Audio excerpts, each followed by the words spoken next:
Hi everyone, Stepan here. Today I'm going to continue the series on the Dutch defense, and we are going to be looking at the Stonewall Dutch, perhaps the most controversial and most popular of all the three opening systems in the Dutch defense, classical Leningrad and Stonewall. I'm going to be covering all three. If you haven't seen the introductory video to the Dutch, please do before we continue. I'm going to do this video focusing on plans. I'm not going to be focusing on opening theory, because the Stonewall Dutch is all about plans, and it's all about plans for both sides, and it's about understanding what you're supposed to do in any given position. So even if your opponent goes for a different move order, even if your opponent plays a move you don't know, even if you find yourself in a position you're not completely familiar with, you will know what to do. So we will be talking about the position you can see on the board, the Stonewall Dutch, characterized by this very strong wall of pawns, the f5, e6, d5 and c6 pawn, which is very hard to break through. It creates great attacking possibilities for black, but it also creates very important downsides. So let's see how we can get into the opening. The Dutch defense, of course, starts after d4 and f5. Before we get into this, I would like to mention one very important move order difference which every Dutch player should know, and that's you can start with the move e6 on move 1. Now, the upside of this is that after d4, f5, there are numerous annoying things white could go for. White could go bishop g5, which is the Hopton attack. White could go for the Staunton Gambit. White could also go for knight c3, bishop f4, queen d3, even g4. g4 is a this is the Krejcik Gambit, very strong. So by playing e6 on move 1, you avoid all of that, but you have to be prepared for the French defense if white wishes to transpose with pawn to e4. So for the French defense player, this is a great way to avoid all the sidelines in the Dutch. If you don't play the French, well, then play pawn to f5. After pawn to f5, white continues c4, black continues knight f6, still not committing to anything. White plays g3. We have pawn to e6, and after bishop to g2, you can continue bishop e7. You don't have to, but it's the most popular move. And after knight f3, both sides castle. Black plays the move d5, white plays b3, and black plays the move c6. White doesn't have to play b3. There are different move orders, but this is essentially the position we are going to be talking about with either the bishop on d6 or on e7. So what is this position about? Okay, it's not a specific series of moves. It's not about the move orders. It's a setup, it's an opening system defined by the pawns you can see in the center, f5, e6, d5, and c6. Okay, this is a variation in which white cannot easily expand with e4. Okay, so white will have trouble playing the e4 pawn.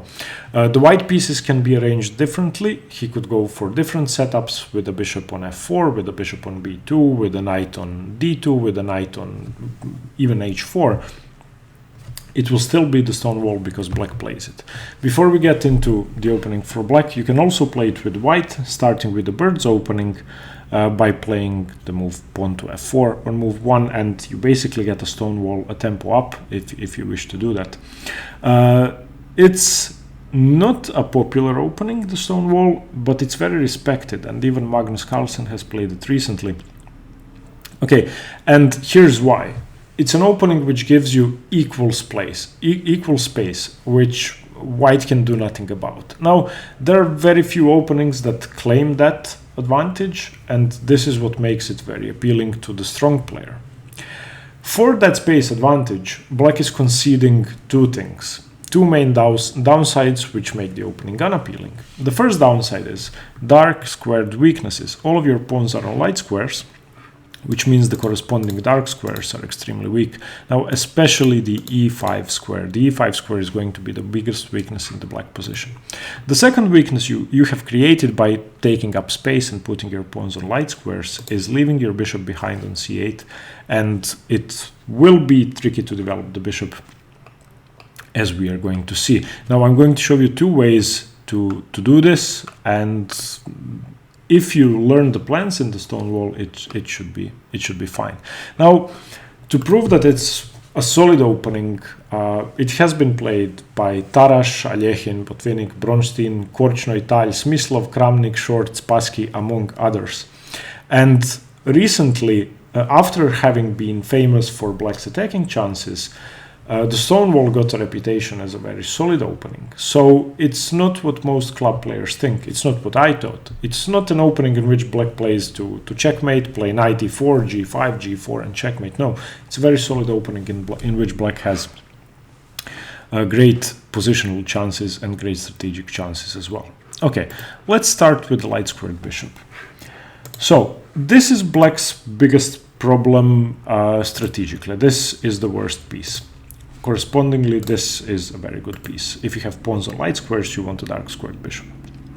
So what can we do about this bishop? I'll just play random theoretical moves for white just to show you what black can do. There are two options. The first option, which is more popular, is to play bishop d7, and after something like bishop b2, to continue bishop e8. Let's say knight to d2, continue bishop h5. So you do this to get your bishop outside of the pawn chain. This is very time consuming, but it could help in the attack, and it's a very good plan. The other thing black could do to develop the bishop, let's play knight e5 again, is to simply go b6 and then either go bishop a6 or bishop b7.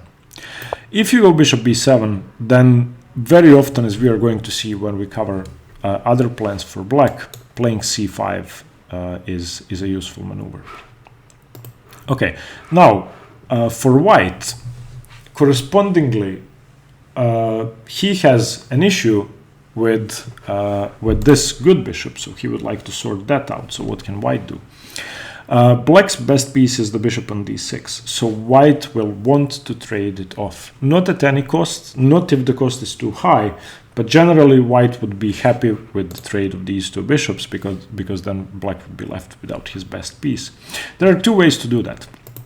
The most straightforward way is playing bishop f4. The other way is playing b3, which is the main theoretical move on move 7 in this position, and this is what we are going to look at when we look at theory. If b3 is played, it's clear that white wants to play bishop to a3. Note that you should not do that before you castle. Okay, so let's say you make a mistake here and you play, let's say you play, white plays bishop to d6 and you play bishop to e3. Well, now you simply lose takes, and queen a5 check. So note that b3 should never be played before castling because you can lose the knight. I've actually done that as white in one game. So you castle first, bishop d6, b3. Now, white wants to play bishop a3, challenge your bishop has nowhere to go to. There's a way to prevent that. You don't have to, but there's a way to prevent that. If you want to ignore what he is doing, then you castle, he plays bishop a3, you take it, and then play queen d6 or queen e7, attacking the knight, forcing it to move back. As we are going to see when we cover plans for white, this is not bad for white. The knight actually wants to be on c2 because, as we know, the biggest weakness in the black position is the e5 square. So one of the most natural ways for the knights to develop is knight a3, knight c2, knight e1, knight d3, doubling the control over the e5 square.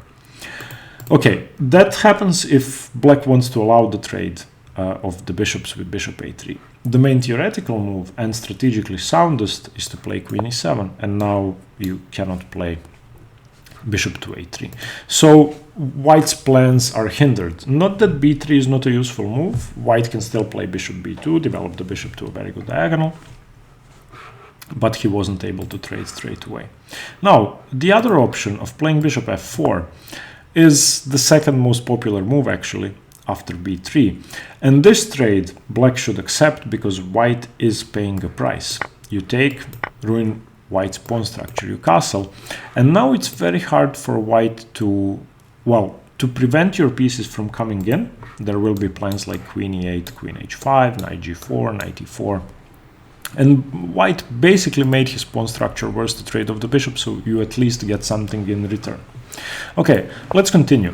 When it comes to trading knights and the light squared bishops, okay, when it comes to trading the c8 bishop, if it's white to choose, There is no rule whether he wants to trade it or not. It will depend on the situation. If the bishop is very strong on a6 or something, then you would like to trade it. If, for example, black plays bishop d7 and you play knight e5 and black plays, let's play a random move a6, you don't want to take this bishop because it's behind all the pawns. So that will depend. Trading knights is simpler though. For white doesn't want to trade both knights off. That's a very simple rule. You don't want to trade both knights off because if you don't have knights, you don't have a way to challenge the weakened squares in the black position. So if I were playing white, I wouldn't trade either knight. I would try to get in nice knight maneuvers, as we are going to see. So if you're white, decline knight trades. Okay, now let's see what white could do with his knights. The knight on b1 doesn't really belong on c3. And that's a mistake most novice players in the Stonewall do. They simply develop the knight to c3. Well, the knight on c3 isn't really doing much. d5 is a very strong square. You're not controlling the center, so there are better ways to do it. You want your knight on d3 and f3. That may seem close to impossible, but here's how you can do it. Okay, firstly, why do you want your knights on d3 and f3? Well, you want to be controlling c5, e5, and f4. Okay, so these are the key squares in the position. You want to be controlling these two squares. Now, how can we do that? There are a couple of ways to do that. A very common maneuver is playing your b1 knight to d2 and then getting it to f3 and actually getting your f3 knight somewhere else. So how can we do that? We can get our f3 knight to d3 in two different ways. We can play knight g1, knight h3, knight f4, knight d3. Let me select a different color. Or we can play knight g1, excuse me, knight g1 to, excuse me, knight f3 to e5 and then to d3. Okay, so that's one way to do it. Okay, the other maneuver I already showed, and that's knight a3, knight c2, knight e1, knight d3. So when you get your knights to those lovely squares, you will have great central control. Let me just give you a brief sample variation. After, for example, bishop a3, bishop takes a3, knight takes a3, we said this was good for white. Let's say queen e7, knight c2, knight bd7, knight c2, e1. Okay, and now black has to react. If black doesn't react immediately, let's say he plays a passive move. Let's say he plays a5. Then we play knight d3, and now it becomes very hard to challenge the center. So after knight c2 e1, black would have to react rapidly with something like dc4, and after bc4 just break through with e5. Because if you don't break through now, then you're never going to break through. So okay, the knight maneuvers are very important. So remember, knight g1 to f3, e5 d3, knight g1 h3 f4 d3, knight a3 c2 e1 d3. That's what you want to do with your knights. You don't want to trade them off, you want them on these two squares. Okay, the next very important point are the knight trades on the weak squares. Okay, firstly, one thing should be highlighted. White's weakness on e4 can be remedied with the move pawn to f3. Okay, so that weakness could be eliminated. While it's still in the position, black has the option of playing knight e4. White, of course, has the option of playing knight e5. There is no general rule about these trades. One general rule is that if white captures on e4, you take with the f pawn to open up the f file. But it's very important to realize that the structure is going to change, that the nature of the position is going to change, and that there are going to be available squares for both sides after the trade happens. For example, knight d7, now knight d3. White doesn't want black to take on e5, let's say queen e8, let's say knight to d2, and let's say black just plays a5. And white now, of course, shouldn't trade. Why? Because after something like knight e4, fe4, the f file is open, black's pieces are coming in, the bishop is still blocked, and there's the f5 square to use. Of course, also after e5, my bishop is open. So let's say knight f4, let's say bishop to d6, defending e6. You can see how this trade is unfavorable. So the best general advice I could give you, whenever there's an option to trade on e4 or on e5, doesn't matter which side you play, consider it carefully. Okay, now let's have a look at some ideas for black. Now this may be advanced. I've actually spent a lot of time studying the Stonewall Dutch in the recent 2 or 3 weeks because I was playing the Queen's Indian for a long time and I'm planning to switch to the Dutch, basically. Okay, so plan number 1, playing g5. Again, not in this exact position, in a position that could evolve from this. I'm just going to show you the general ideas. Playing g5, why? If white has a pawn on f3, which as we said is common either to prepare e4 or to defend e4, you can undermine the f3 pawn with g4, and that gives you control over the e4 square. So g5, of course, along with being a great attacking move and a very aggressive move, it's also a positional move because it could weaken white's control over e4. One more thing it does, if white goes for the plan of bishop f4, then g5 simply dislodges the bishop. So we could imagine something like bishop f4, let's say h6 and then g5. Okay, let's continue. Playing c5 is a very strong idea in the Stonewall Dutch. Let's go for a sample variation. Bishop a3, bishop takes, knight takes, b6, knight to c2. We've seen this already. Let's say bishop to a6, let's say rook to c1, queen d6, knight c2 e1, going for knight d3, and now we play c5. c5 becomes very effective in conjunction with either bishop b7 or bishop a6, because black all of a sudden has huge pressure throughout the center of the board, and there's no easy way for white to react. For example, after d takes c5, b takes c5, now black no longer has a Stonewall structure.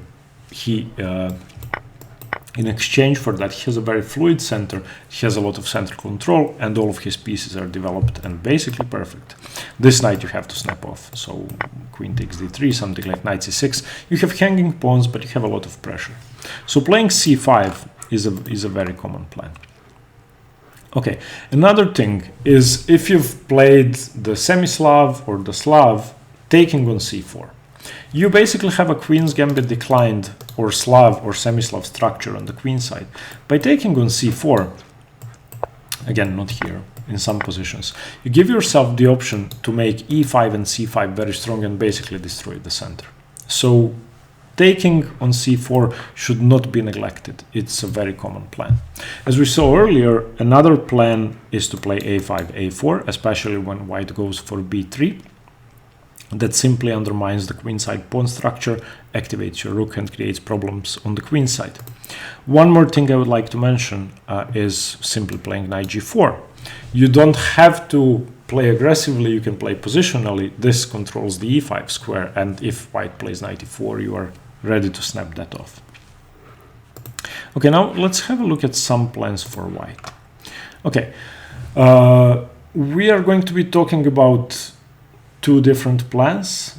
Three different plans. Let's start with the most common one, trading on d5. By trading on d5, white is giving himself the semi-open c-file, which could prove very useful with the rook on c1. One thing black should remember is that you always take with the e-pawn. That means that the c-file is not open. That means that your bishop has a bit more scope, and, well, you get rid of your backwards pawn. In conjunction with that, I would like to mention the plan with b4, b5, either with or without b3, which is useful combined with taking on d5, or with another plan which we are going to mention, advancing c5. All three of these plans are basically aimed at achieving a sort of Queen's Gambit declined queenside pressure for white, which exploits this Carlsbad queenside structure for black. You would want to undermine or highlight the weakness on c6. If you advance with c5, then c6 is about to be a permanent weakness, especially after b4, b5. So this is a very common plan. If you start with b4, okay, let's assume that the c4 pawn is not hanging, then advancing with b5 would again weaken the c6 pawn, and if black exchanges, you get the open c file. And of course, the e6 pawn becomes much weaker when advancing it would mean that the d5 pawn is isolated. So these are very common plans. Another very common plan is breaking up the position with e4. That of course has to be prepared with pawn to f3. Okay, and as we already mentioned, trading of the dark squared bishops, keeping the knights on the board, maneuvering the knights to great squares, and controlling e5. Okay, now finally let's have a look at some theory. Okay, so let's get to the starting position again. Again, this can be achieved via several different move orders, and the main thing is black does his own thing, white does whatever he wants. As we said, it's a Stonewall regardless of what white does. You can start with d5, you can start with c6, doesn't matter, d5. Here we go, we have our Stonewall. Remember, not b3, bishop a3 before you castle is white, so castles, bishop d6. And let's have a look at the main move first, b3. Okay, as we said, the idea is bishop a3. Now, let's have a look at what happens if black decides to allow the trade. We castle, bishop a3, bishop takes, knight takes, queen e7. You can play knight c2, you can also play queen c1, which is a very useful move, giving your knight the option to jump into g5, controlling f4 a bit more. Okay, knight b to d7, developing the knight, queen to b2, keeping guard of the knight and of the d4 square and connecting your rooks. b6, of course, by playing knight b to d7, we are not going for this plan. We are going for this plan. Rook a to c1, bishop to b7, rook f to d1. White's development is perfectly natural, but he doesn't have much. After rook to c8, for example, and e3 and knight e4, you can see how well positioned the black pieces are, with the exception of the bishop on b7. However, if given the opportunity, you could take on c4, you could play c5, semi-Slav and Slav type of plans. So remember that you could open up your bishop that way. Okay, the most common move though, queen e7, controls a3, so white continues bishop b2. White doesn't have to play bishop b2, he can also play knight e5. We don't take that. We don't want to give up our bishop, obviously. We castle, bishop to b2, b6, let's say c takes d5. Whenever c takes d5 happens, e takes d5 is played. Queen c2, putting pressure on c6, double pressure. Now we have to decide what to do. We could play bishop b7, that would be slightly awkward though, leaving the knight on e5. So in this case, theory says you should take, so takes, d takes, and knight e4. Now, our c6 pawn is only visually weak because we can play c5. The e5 pawn is weak, and our development is great, and all of our pieces are active. So knight e5 very early on, I don't think is good for white, because black keeps a lot of his central control and all of his pieces are active. So bishop to b2, main theoretical move. Now here you could castle with black, you could go for b6 straight away. You don't have to go for b6, you could go for the plan with bishop d7, but let's say b6, which is the main move. Knight e5, you don't want to trade, bishop to b7, knight to d2, black castles, white plays rook to c1. White again plays very natural moves throughout the opening. Okay, now black is going for the plan of activating his rook, e3, controlling the center. One thing I forgot to mention, yes, the plan of playing knight a6 and knight to c7. Your knight is very good on c7, controlling the d5 square and also keeping guard of the e6 pawn. So after knight a6, let's say queen to e2, let's say knight to e4. One other thing that you could do is transfer your knight into the f6 square if you have to. So for example, f4, knight c7. You could continue this way if you want to as well. So this is a very common way to play. So as you can see, it's not really about the exact moves, it's all about the plans. So study the plans which I've showed you. Okay, now let's have a look at the alternatives. As we said, b3 doesn't have to be played. Bishop f4 can be played. That's the second most popular move. We've already looked at that. So you take it as black, and after g takes, you castle. White continues pawn to e3, playing the Stonewall himself. If only he could bring his pawn back to c3. Knight b to d7, knight b to d2, knight e4. Now in this position, it's common to take, but you don't have to. Knight takes e4, f takes e4, knight to d2, knight to f6. And bishop f4 I don't think is very ambitious for white, although his structure is very solid and some pieces have been traded off, and the bishop on c8 is very hard to develop, but I think this is generally very equal. Okay, and the two alternatives to bishop f4 and pawn to b3 are either queen c2 or knight c3, both aimed at controlling the e4 square and simply developing the pieces. They are going to transpose though. They're in most cases. After knight c3, black should castle. Queen c2, okay, we've already transposed. We could have started with queen c2 and then knight c3.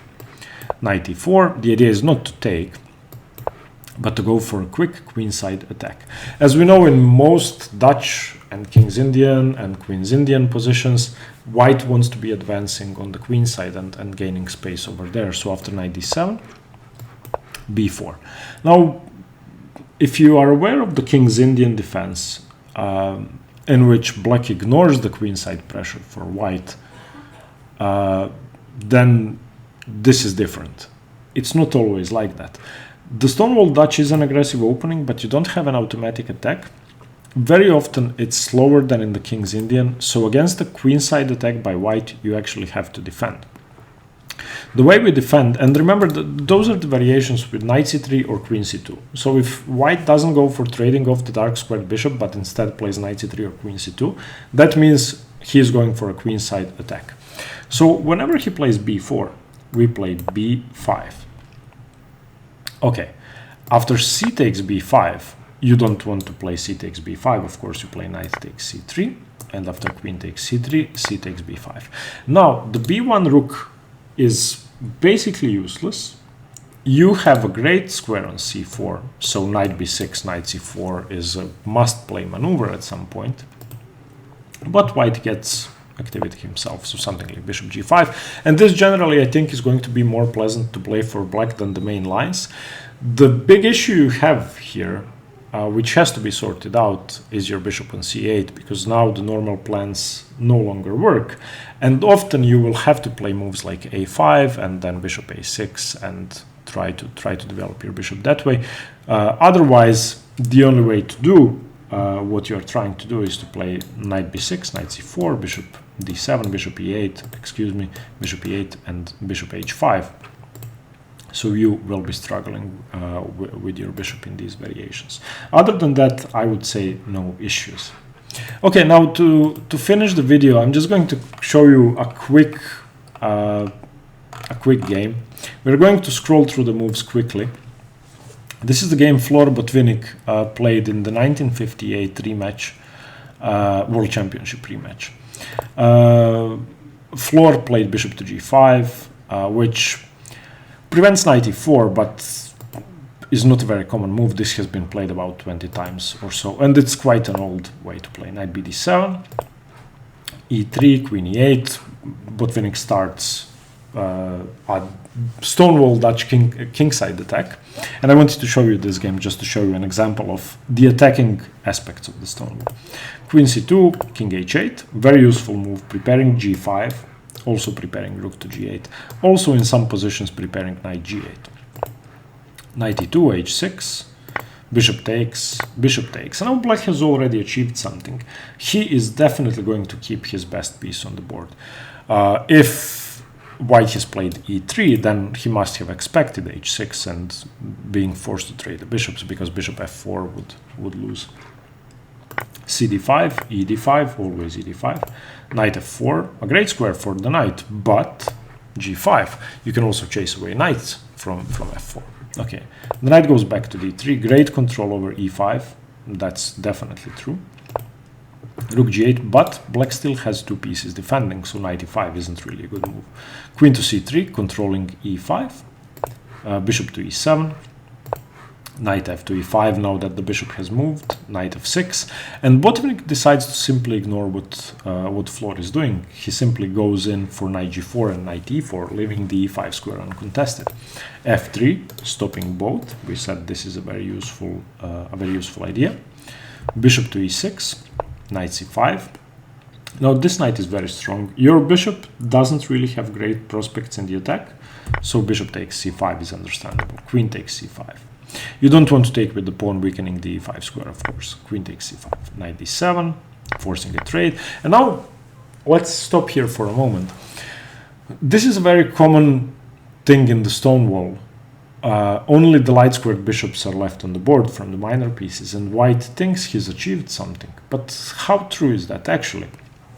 Black's bishop can be opened. It's not that the bishop is going to stay put on e6. So by trading off all the other pieces, I wouldn't say white has achieved much.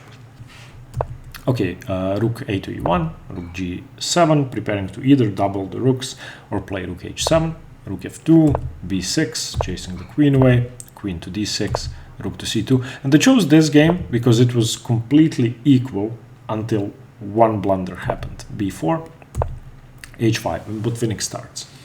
Okay, king h1, h4. You don't want to take, of course, but if you don't take, I'm going to be gaining even more space, and instead of opening the g file, I'll open the h file with h takes g3. You don't want to advance, of course, because that loses a pawn. If g4, then f takes, bishop takes.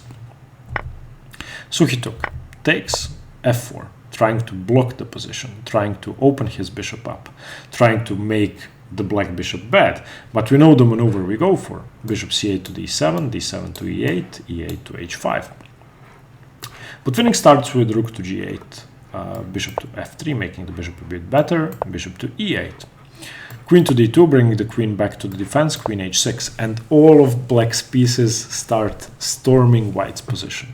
Queen e2, preventing bishop h5, h3, gaining very important space, rook c to c1, preparing for rook g1, and now rook g2. A brilliant, brilliant sacrifice. It doesn't really work, it doesn't win, the position is still equal, but he's counting on the fact that his e8 bishop is going to be extremely strong, or either h5 or f3. This basically has to be taken. Okay, so he took, and rook takes.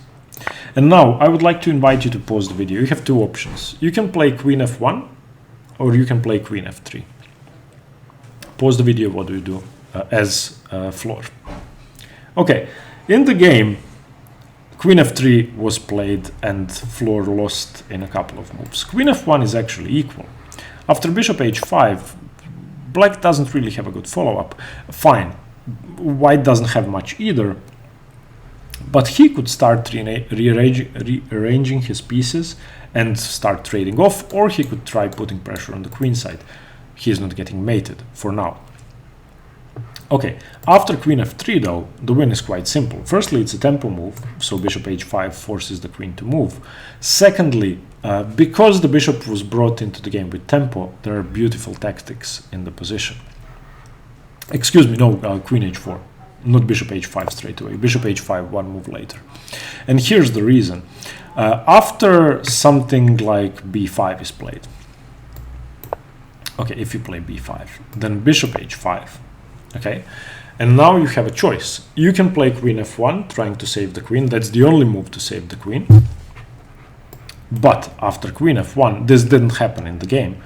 You simply play queen g4. Now I hope you can see the winning idea. There is no way to save the position. Whatever you do, the game is lost. The engine in this position plays rook c2, rook e2, and gives up all of his pieces. Let's say a4 is played, or let's say taking on c6. Now, rook g1 check, you only have one move, queen takes, and then queen f3. And that's it, checkmate. So after bishop h5, Floor actually took on g2, and after h takes g2 check, king g1, c5 was played, and Floor resigned. So this is an example of what could happen in the Stonewall Dutch. There are many other games to study, and it's all about systems, it's all about plans, and it's all about studying Grandmaster games. So if you plan to play the Stonewall Dutch, I hope I helped at least one bit. and good luck. Let me know what you think about the video and stay tuned for more chess. Bye bye.